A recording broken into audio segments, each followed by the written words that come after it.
Hey, what's going on, guys? Welcome back to To Be Determined. Today we're going to be going over the Mirrorverse, which is basically the Melody's hair of the Rift dimension. It's pretty tough to get through, but we're going to go over all the tricks that you can use to hopefully make it a little bit easier on you. But before we do, please make sure to subscribe. We're getting close to 5K subs, and once we do get there, I'm going to be opening our guild to a couple of people. We'll be doing a big stream for that. So if you want a chance to get in, hit that sub button, and let's jump into it.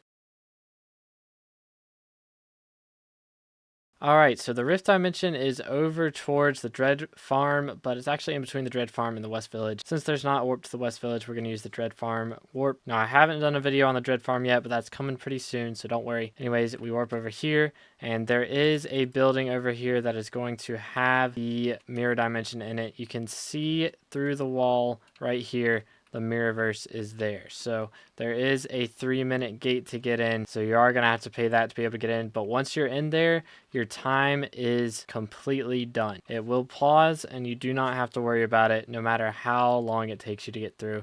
Because for some people, it takes like 5 hours. But hopefully with this guide, you'll be able to get through it a little bit. So again, this building is over here close to the Coliseum. You can see the Coliseum there. The mountain is over there. The actual coordinates of it are -83, 72, -116.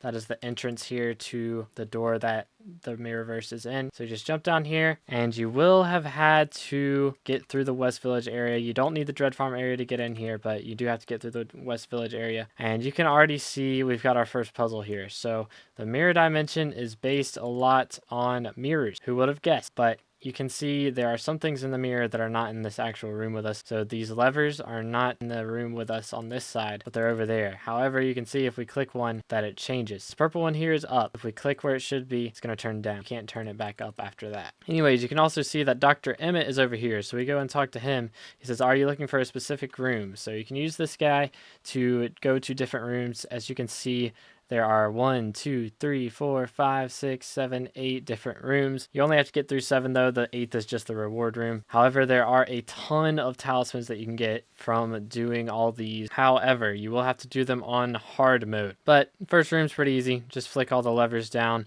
and then you can walk through the door. Second room is the invisible maze. Now, there are some tricks here that you can do. You can actually jump over sections if you're good enough, but it does take a bit of practice. So as you can see, these long strips here where you can sprint are really nice. You just kind of got to count the blocks in front of you where you have to jump off of to be able to get across. And you can see if I step into the lava over here for too long, then it's going to teleport me back to the front. So make sure to take advantage of these blocks if you can. Just kind of count it out. And you can jump over, but if you're struggling with that, then you can always just make sure to do it the actual legit way.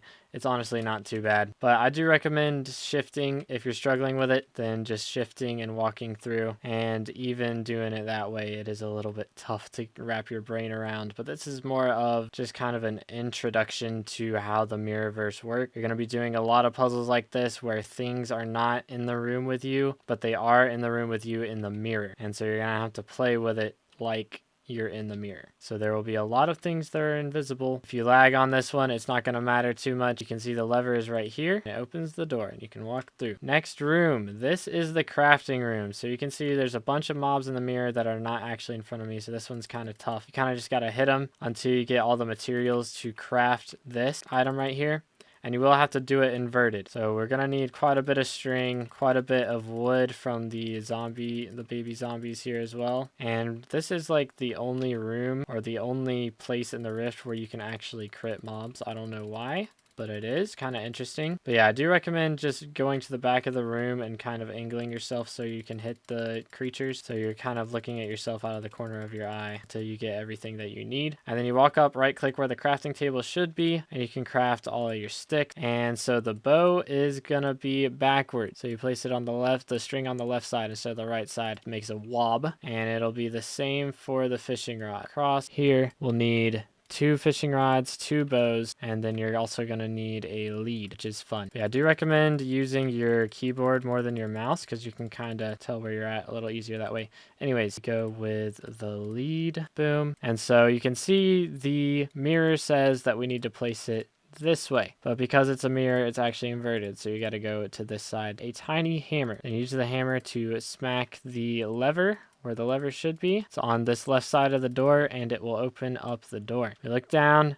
We're in the next room. So this room is the difficult room. You got to talk to Dr. Emmett. He says some of the experiments have harder difficulty challenges with unique rewards. You may activate it in this room using the hidden wooden button. So this wooden button right here, you can hit it to change whether or not you're going to be on hard mode. So if you're not on hard mode, you can go around, do the parkour. It's based on what's on the ceiling. So if I jump on the wrong block here, there's not a block here in the mirror, so it's not really here. It's going to bounce me up. So I have 2 bounces to get to the next block. So if I hit a 3rd bounce, then I get sent back to the start. But the thing about doing it in this mode is you can have plenty of time, be like, okay, I'm supposed to go here. All right, I go over here. And you kind of just figure it out as you're going. You have plenty of time to stop in between, and if you fall, you can bounce right back up as long as you know the block that you're supposed to be on. And one trick that I know a lot of people have used with this is to crank your FOV way up, but that does invert your vision a little bit if you're not used to it. But that is for going fast, which if you don't have it on hard mode, you don't need to do.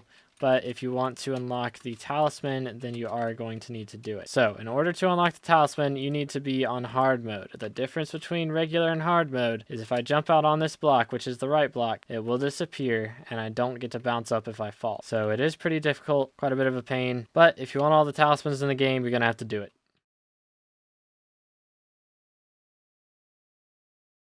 Now, what a lot of people are doing is they're actually waiting until some of the mods come out with a mod for this because, I mean, the Rift is pretty new, and I'm sure there will be mods to make this easier later on. But for the people that want the talismans now, they're either just pushing through it like I did, or they are doing a little bit more time-intensive strategy where they go on regular mode and they jump onto each platform, and then they use a waypoints mod to create a new waypoint at their current location for each block. So you'll place a waypoint on each block. Place one there, create a new waypoint, and it's right here. Create a new waypoint right there, and then a new one, and you go throughout the entire course placing waypoints on each correct block. So then whenever you're going through it on hard mode, you can tell exactly where you're supposed to go. You don't have to worry about the mirrors up above. Honestly, it's not a bad strategy, but if you don't struggle with lag and you're skilled enough or have enough time to practice it, it's not too bad to do. It took me about a half hour to get it, so it is a little bit rough, but I wasn't even using the Quake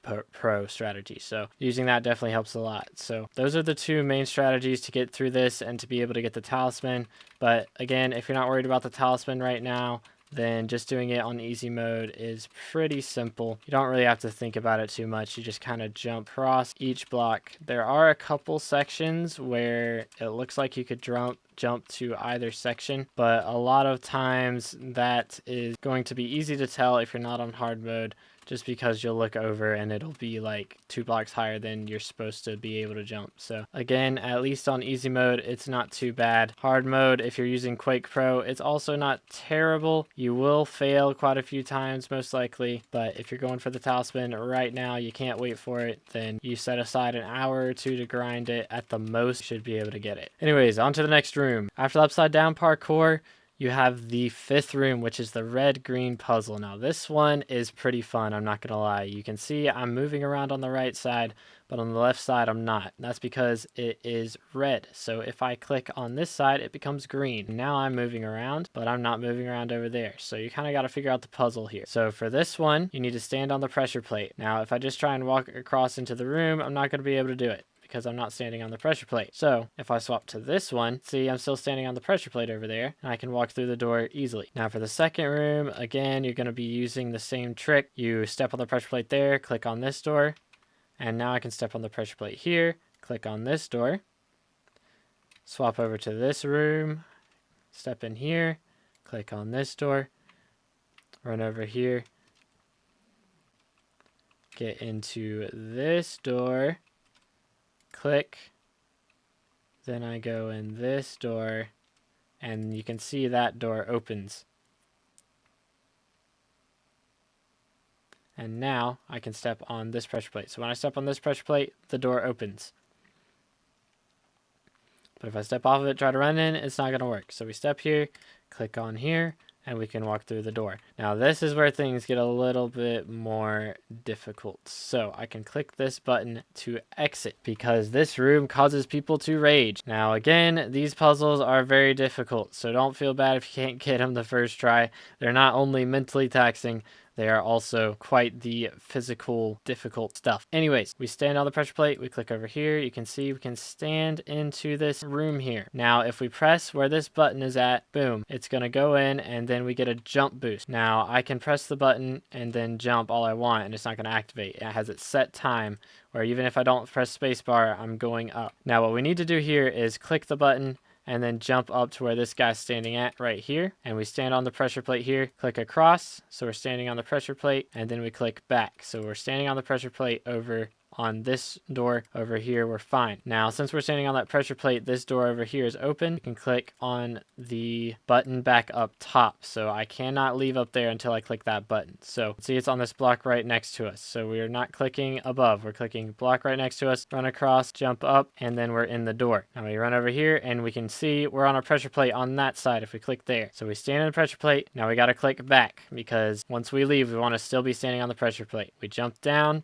and we can go through the door. All right, so this last room is optional. It is a little bit tougher, but honestly, there are some really, really nice cheeses that you can do here to help you out with this. So first off, you need to be clicked on that side of the door to open this lever. At least that's what they want you to think. You actually don't. That does help with hitting this button, but you actually don't need to hit this button. You can actually hit this button up here. So you jump up and click where it's at. When we're clicked on this side, you can only do it when you're clicked on this side. Jump up, click the button, and then we need to get up to this spot right here. Boom. Now we click this lever here and it says it sounds like a door opening. So that is going to open this door right here. So to get to that, we need to jump up, click the button, and then jump up to the door. And now we can stand on this pressure plate here. That opens these blocks. Now what we got to do, click over here. We're not going to click over here again. We jump up, click the button. We got to jump back up to this section now. Boom, right here. And it says the trap doors are open. So what we got to do, we've got to shift click over here until we click the button. You'll see on the right side when we've clicked the button. We're immediately going to run back, stand on this pressure plate, click over to that side, and then jump up into the trap door. It sounds complicated, but I'll show you how it works. Click the button, hit here, click that, and then jump up to the trap doors. Boom. Now we're on this pressure plate right here, and it says puzzle completed. The door to the next room opened. So now the door is opened. We can run over here, grab our big brain talisman, and then jump into the next room. Now the next room is the dance room, which everybody despises. Now the number one thing I can tell you here is have your audio on. You definitely need it. Jukebox especially. What you have to do here is listen for the beat. There is a beat which you can hear. I'll turn it up to 40. So when we stand here, you can hear the beat. Boom. Boom. Sneak. Stand. Alright, so it failed there because we lagged. But you'll notice that the music is going to have a beat. So it starts off at a regular tempo. So it's a low note and then a high note. So on that high note is when it's checking to see if you're doing what it told you. So the low note, it tells you what to do. The high note, it checks to see if you listen. So if you're not doing it before, you have to be doing it by the time that you get to that point. Stand and jump. You have to be in the air whenever that beat does. You can see I jumped there and it didn't count it wrong because I had been on the ground whenever the beat was done. So let's turn it up again. So again, listen for the low, high. I'm gonna mute up and you can just listen to it.